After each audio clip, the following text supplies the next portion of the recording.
Bonjour, Ève Monger de Scrapbook fait avec amour.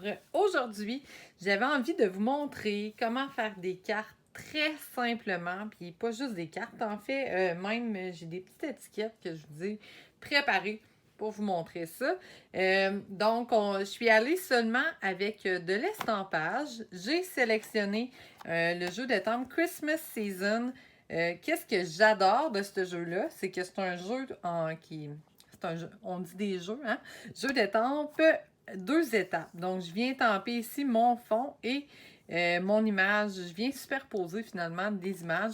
Je peux m'amuser avec 2 teintes comme ça ici, ou je peux même prendre la même teinte en rajoutant des couleurs. Ça va donner de la profondeur. Donc, il y a vraiment plein de façons de s'amuser avec ça. Puis, j'ai Noël inoubliable ici qui contient que des vœux, mais qui sont magnifiques parce que celui-là ici, il n'en tient pas.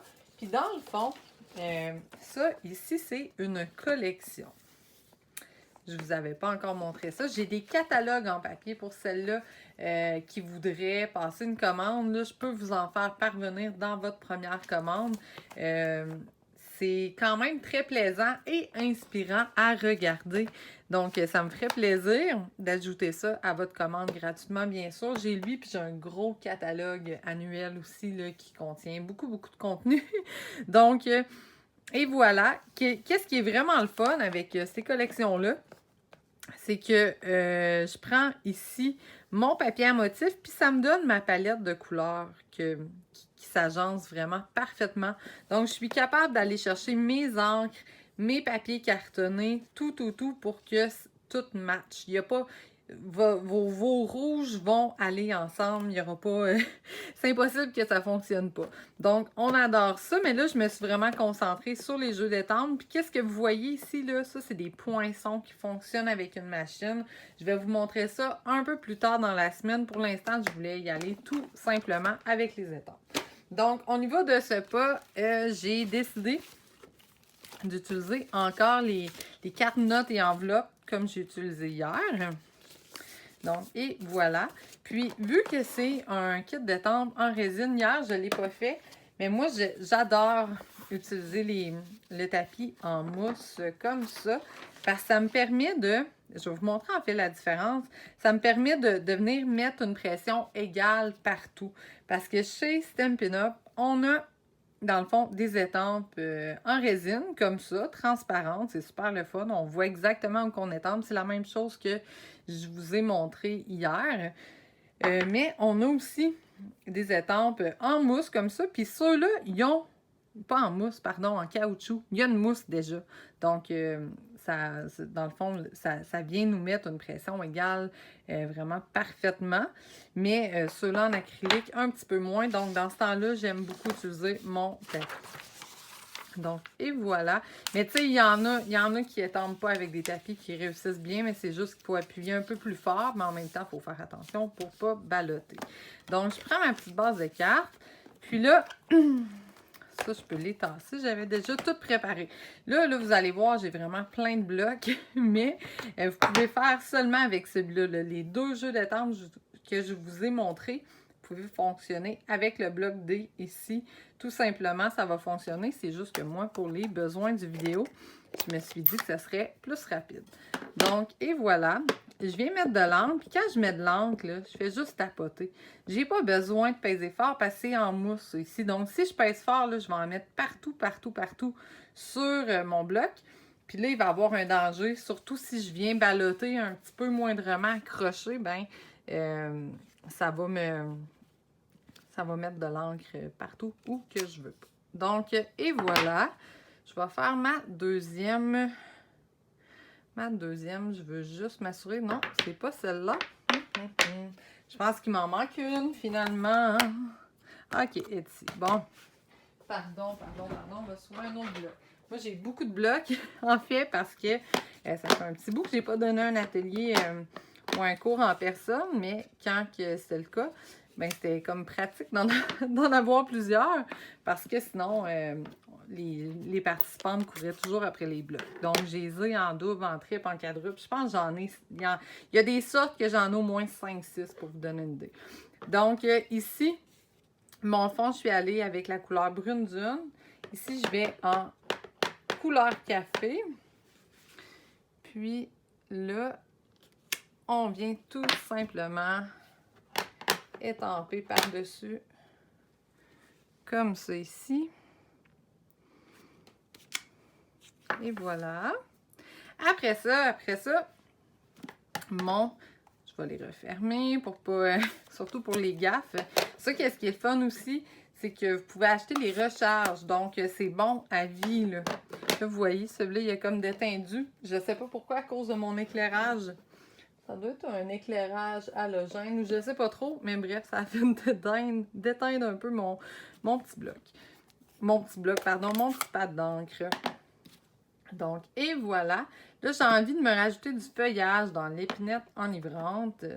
Donc, puis vraiment, là, je veux rester dans le conifère. Donc, j'utilise que ceux-là.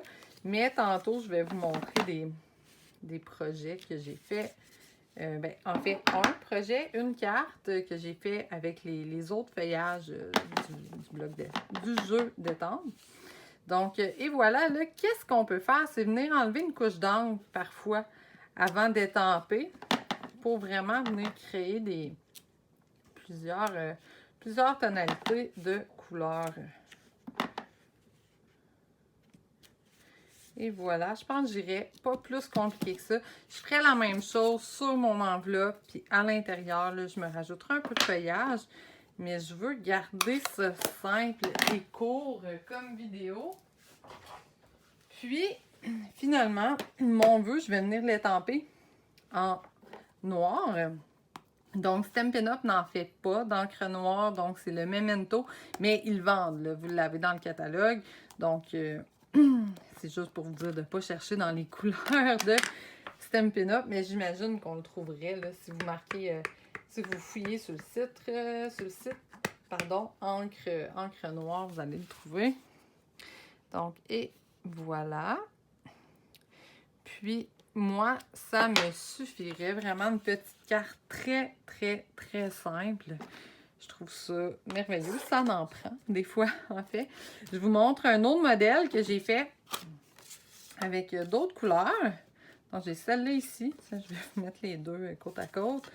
Donc, j'ai fait ça avec... J'ai vraiment resté dans la palette des papiers design. Soyeuse succulente, vert jardin, riche raisin. Et j'avais épinette enivrante sur celle-là. Puis après ça, j'ai fait, je vais enlever ça. J'ai fait des petites étiquettes toutes simples. Puis ça, comment j'ai fait ça? J'ai utilisé une perforatrice comme ça ici. C'est très, très simple. Dans le fond, on l'ouvre comme ça ici. Puis, je vais me trouver un petit bout de carton pour vous montrer. Écoutez, j'ai une retaille là, qui me tombe à la main. Je viens tout simplement le rentrer. Là, je pourrais le mettre de ce côté-là, mais je ne verrai pas. Donc, je veux voir. Puis, je découpe et voilà. Puis là, j'ai pris un petit poinçon à main qui vient pas de chez Stampin' Up. J'ai trouvé ça chez Bureau en Gros. Je suis venue poinçonner un petit trou. J'ai inséré un fil de lin. Ça, c'est chez Stampin' Up. Puis, mon papier, c'est la couleur brune dune, justement. Donc, les cartons, on les a tout. On les a même par collection de couleurs. Ça, c'est vraiment merveilleux. Vous pouvez avoir, pour avoir de la variété, là. En fait, les collections, on a 4 palettes de 10 couleurs. Ça, c'est nos palettes permanentes qui sont toujours là. Ils changent, je vous dirais, je veux pas vous dire n'importe quoi, mais c'est au moins aux 5 ans qu'ils font une refonte puis ils changent pas tout. Il y en a qui restent, il y en a qui reviennent des fois 10 ans plus tard. On le sait jamais d'avance. Puis, on a 2 palettes de couleurs qui sont les Incolor. C'est 2 palettes de 5 couleurs. Puis, ils sont là pour 2 ans, ceux-là. Donc, dans le fond, quand l'année Stampin' Up, quand le catalogue annuel finit, ben là, il y a une des palettes qui s'en va, puis il y en a une nouvelle qui s'en vient. Donc, on a toujours un peu de nouveauté aussi à ce niveau-là. Puis, dans le fond, dans toutes les couleurs, on a les pattes d'encre, on a le papier cartonné. On va avoir vraiment plein de choses aussi assorties dans le papier à motifs, dans les rubans, dans les ornements. Donc, on a vraiment beaucoup de variétés pour coordonner le tout. Donc, j'espère que vous avez apprécié cette petite vidéo-là. Si vous avez des questions, n'hésitez pas, ça va me faire vraiment plaisir de vous aider. Je vous souhaite une belle soirée. Merci beaucoup.